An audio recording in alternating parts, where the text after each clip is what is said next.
नमस्कार। आज हम एक बड़ी दिलचस्प किताब पर बात करने वाले हैं। महान प्रबंधक, नियम तोड़कर सर्वश्रेष्ठ प्रदर्शन। हाँ, ये गैलप के एक बहुत बड़े रिसर्च पर आधारित है। और ये एक सीधा सवाल पूछती है ना हम्म, कि जो बेहतरीन मैनेजर्स होते हैं वो ऐसा क्या अलग करते हैं। बिल्कुल। और जो सबसे चौंकाने वाली बात सामने आई, हम्म। वो ये कि ये मैनेजर्स पारंपरिक मैनेजमेंट के कई नियम तोड़ते हैं। नियम तोड़ते हैं। हाँ, लेकिन ऐसे ही नहीं, सोच समझकर। हम्म। किताब का सार ये है कि ये लोग कर्मचारियों की कमजोरियों को ठीक करने पर ज्यादा ध्यान नहीं देते। अच्छा, तो फिर किस पर? उनकी नेचुरल प्रतिभा, उनकी शक्तियों पर, मतलब टैलेंट पर फोकस करते हैं। ये तो आम धारणा से बिल्कुल उल्टा है। हमें तो हमेशा सिखाया जाता है कि वीकनेस पर काम करो। सही कहा। लेकिन किताब का तर्क है कि कमजोरियों को सुधारकर आप किसी को ज्यादा से ज्यादा एवरेज बना सकते हैं। हाँ। पर अगर आप उनकी शक्तियों को निखारें, तो वो एक्सीलेंस तक पहुंच सकते हैं, असाधारण प्रदर्शन कर सकते हैं। अच्छा। इसीलिए प्रबंधक हायरिंग के वक्त भी अनुभव या डिग्री से ज्यादा प्रतिभा देखते हैं। प्रतिभा, यहाँ प्रतिभा से मतलब क्या है? स्किल से अलग है ये? हाँ, बिल्कुल अलग। देखिए, स्किल सीखी जा सकती है, जैसे कोई सॉफ्टवेयर चलाना। हम्म। प्रतिभा अंदरूनी होती है, सोचने का, महसूस करने का, व्यवहार करने का एक नेचुरल रेकरिंग पैटर्न। इसे सिखाना बहुत मुश्किल है, ये सहज होती है। तो महान प्रबंधक इसी सहज प्रतिभा को पहचानते हैं? हाँ, पहचानते हैं और फिर उसे सही रोल में इस्तेमाल करते हैं। ठीक है, तो पहले प्रतिभा पहचानो, फिर शक्तियों पर ध्यान दो। लेकिन टीम में आने के बाद उन्हें मैनेज कैसे करें? क्या वहां भी नियम टूटते हैं? जरूर टूटते हैं। एक और बड़ा नियम जो ये तोड़ते हैं, वो है सबके साथ एक जैसा व्यवहार करो। ओह अच्छा, ये तो बहुत कॉमन है वैसे। हाँ, पर महान प्रबंधक ऐसा नहीं करते। वो हर कर्मचारी को एक यूनिक व्यक्ति मानते हैं। हम्म। वो जानते हैं कि हर किसी को अलग चीज मोटिवेट करती है, सीखने का तरीका अलग होता है। तो फिर वो करते क्या है? वो नतीजे, मतलब क्या हासिल करना है, वो बिल्कुल स्पष्ट बताते हैं। Right, goals. हाँ, गोल्स।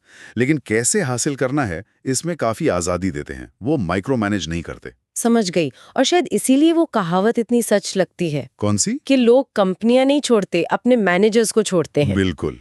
अगर मैनेजर आपकी शक्तियों को नहीं समझेगा या सबको एक ही डंडे से हाँकेगा, तो कौन टिकेगा? सही बात है। और इसी एंगेजमेंट को, जुड़ाव को मापने के लिए गैलप ने वो 12 सवाल बनाए हैं, Q12। हाँ, Q12 का जिक्र है किताब में। ये क्या है असल में? ये सवाल सीधे कर्मचारी और मैनेजर के रिश्ते की क्वालिटी को मापते हैं। कोई उदाहरण दे सकते हैं? जरूर।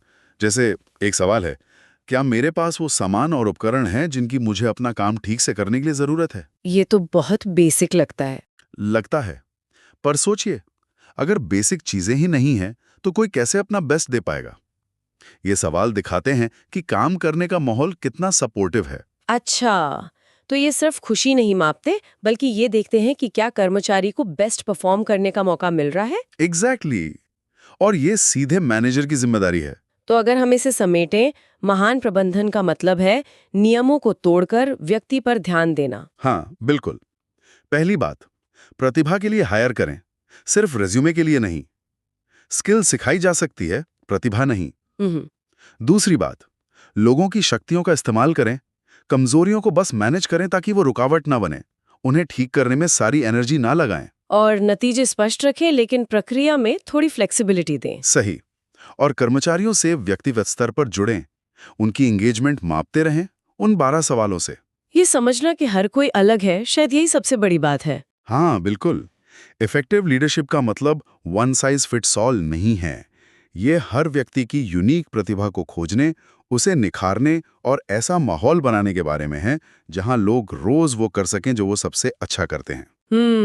ये व्यक्तिगत क्षमता को अनलॉक करने जैसा है। बिल्कुल। तो सारी ये है कि महान बनने के लिए कभी-कभी लीक से हटना पड़ता है। हाँ, बने बनाए रास्ते हमेशा मंजिल तक नहीं ले जाते। चलिए, जाते जाते श्रोताओं के लिए एक सवाल छोड़ते हैं। जरूर। अगर पारंपरिक नियम हमेशा काम नहीं करते, तो आपके काम या जिंदगी में ऐसा कौन सा एक नियम है जिसे तोड़ने से शायद बेहतर नतीजे मिल सकते हैं?